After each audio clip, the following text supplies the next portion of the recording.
Sir, operation पवन से वापस आने के बाद एज यू सेड कभी आपको पीटीएसडी वाली फीलिंग आई before going to another mission, और at the time you were there?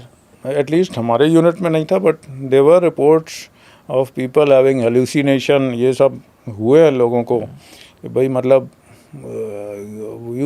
आपको मिसफिट सी फीलिंग होती है कमिंग टू नॉर्मल सी। आप घर जाओ, you start behaving this thing, रात को सडनली पीपल हैव नाइटमेयर्स, ये हुए लोगों को।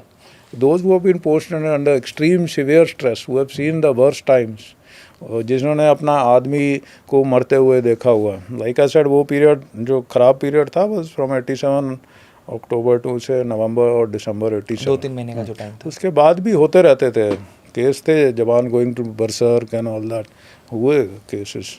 बट उस लाइक आई सेड, हमारी डॉक्यूमेंटेशन ख़राब है।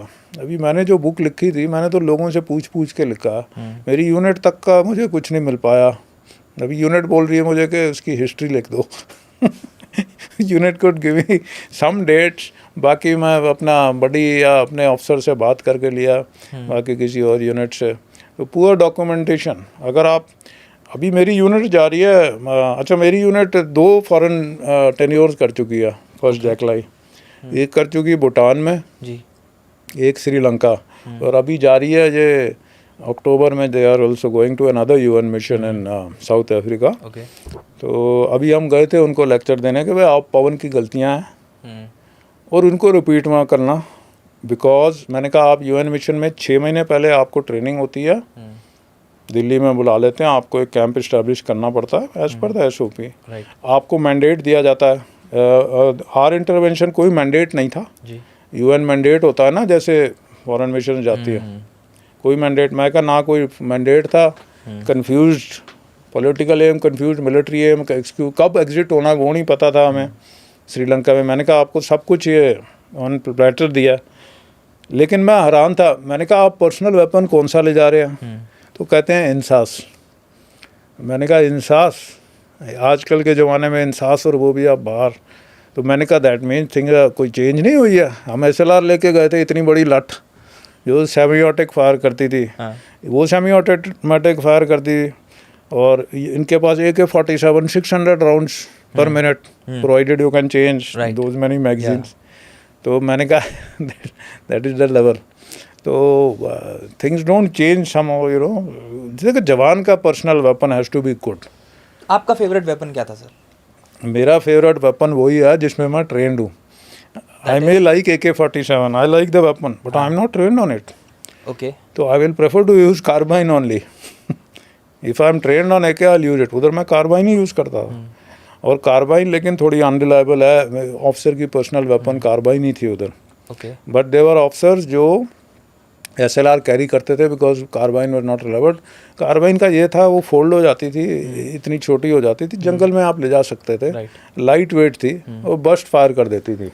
बट मैंने सुना है कि उसकी जो मैगजीन थी उसके अंदर गोलियां अटक जाती थी। थोड़ी अनरिलायबल वेपन थी। कार्बाइन जो है, मेरा ख्याल सेकेंड वर्ल्ड वॉर का वेपन है। It was mass produced, it was mass produced. उस time Britain was under lot of stress, तो Sten machine carbine machine gun, तो तब से हम ये यूज़ कर रहे हैं। तो उस टाइम काम दिया था, लेकिन अभी भी हम, I don't think it has been phased out as even now. बारंग कुछ वेपन हमने कुछ फॉर्मेशंस को दे दिए हैं, you know, to use, but otherwise it was a very handy and this thing. उसको थोड़ी सफाई शफाई करते रहो, जो ठीक फायर कर जाती थी। रेंज कम था, 30 गज बहुत कम है। मिलिटेंट भाग रहा है तो 100 गज तक आपको चाहिए। सो क्लोज क्वार्टर के लिए अच्छी थी वो, ऐसी बात नहीं है। बट देन इन्वेरिएबली आपके पास बडी या कोई बैकअप तो होता है ना, अगर रुक भी जाए तो। That was it. But otherwise AK of course is superior weapon, but you have to be trained in it. अभी ऐसे ही कोई AK लेके घूमते रहो, you are not trained, then it worse than any other weapon. But आपने operate किया AK के साथ? AK किया था, बट नॉट ट्रेन्ड। कभी कभी ले जाते थे कोई। उस टाइम क्या होता था, कैप्चर्ड वाली AK आ जाती थी। But we found the buggers better equipped always, कि हमारी RAW कुछ ना कुछ देती रहती थी उनको। ये LTT को उनको हैकलर एंड कॉक दिया हुआ, स्कॉर्पियन, चेक, Uzi, G3, all the high tech SMGs American all purchase करके उनको दिए हुए हैं। हम SLR लेके लड़ रहे हैं, फिर हमने क्या किया, SLR को मॉडिफाई किया ताकि वो ऑटोमेटिक फायर कर ले।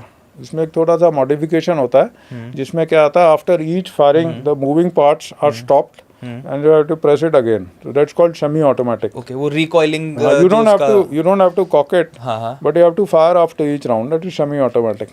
हाँ, वो recoiling mechanism थोड़ा सा आप उसको वो सेफ्टी सीयर होता है, उसको मॉडिफाई कर दो या हटा दो तो it becomes this thing. अच्छा, but then वो डिजाइन नहीं है ना वेपन की जो एर्गोनॉमिक्स वगैरह होते हैं, वो फिर ऐसे जंप मारता है वो। अच्छा, उसका रिकॉइल बहुत ज़्यादा बढ़ जाता है। रिकॉइल बढ़ जाता है, थोड़ा it tends to go like this. AK also has a tendency, AK का भी जंप टेंडेंसी है, बट वो डिजाइंड है ना। अब आप ये ऐसे वो करोगे मॉडिफिकेशन या इंसास दोगे जो यूनिटें जा रही है। But if I again ask you, आपका फेवरेट वेपन? तो फेवरेट वेपन अभी पर्सनल वेपन अगर आप wider thing was the rocket launcher, 84 millimetre rocket launcher, best weapon 40 साल से नंबर 1 वेपन ऑफ अस। उसकी आवाज़ जो है चौंका देगी, दुश्मन को भी उड़ा देगी। Just the sound. आपने ऑपरेट किया? Yes 84 mm RL, one of the best weapons we have, because अभी it can fire the what you call, वो छर्रे निकाल देती है, एंटी टैंक रोल भी कर देती है, एंड एयर बस्ट भी कर देती है। तो अभी आपने ड्रोन निकालना है, उसके लिए भी यूज़फुल हो सकती है। ओके। और उसके 40 साल से it has always been the most reliable. It's a Swedish weapon, Carl Gustaf बोलते हैं। 84 में this is the best weapon I consider. UN missions में भी, कॉन्गो में किस्सा हुआ था ना, वो हमारे कुछ एक मिशन में कुछ जवान वगैरह को दिस थिंग कर दिया, उसमें भी इट गॉट गुड जेट। तो I am seeing all along and using it, that is the best weapon. This is the सबसे कहते हैं ना सबसे अलग रिस्पॉन्स जो होता है ना। बिल्कुल। I have heard people saying INSAS, people saying AK-47s, people saying pistols and other automatic machine guns, but M4s and other weapons. But आपसे सामने से फर्स्ट टाइम सुनने को मिला है a person from the infantry की भाई सब कुछ एक तरफ है but my favourite is the rocket launcher. करो खत्म करो तो सही से करो। Then for a personal, if you had asked me personal weapon, you asked me best weapon, so I give you the best weapon. And personal weapon? Personal weapon AK would be a good one. अभी तो बड़े modification हो चुके हैं, we are making that I think 203 और something now in the licence. I am sure बहुत सारे AKs हो गए। उसका एक वो भी अंडर बैरल ग्रेनेड लॉन्चर भी लॉन्च कर सकते हैं, तो that would be a good weapon, but you should be trained in it. My point is if my unit जैसे जा रही है इंसास में, they are trained in INSAS, then you use it, because उसमें अगर फॉल्ट भी हो जाए तो तब you know how to remove it. Right. AK अभी ऐसे ही लो just for hack of it, it's of no use. So whichever weapon you have confidence in it, maintain it and use it.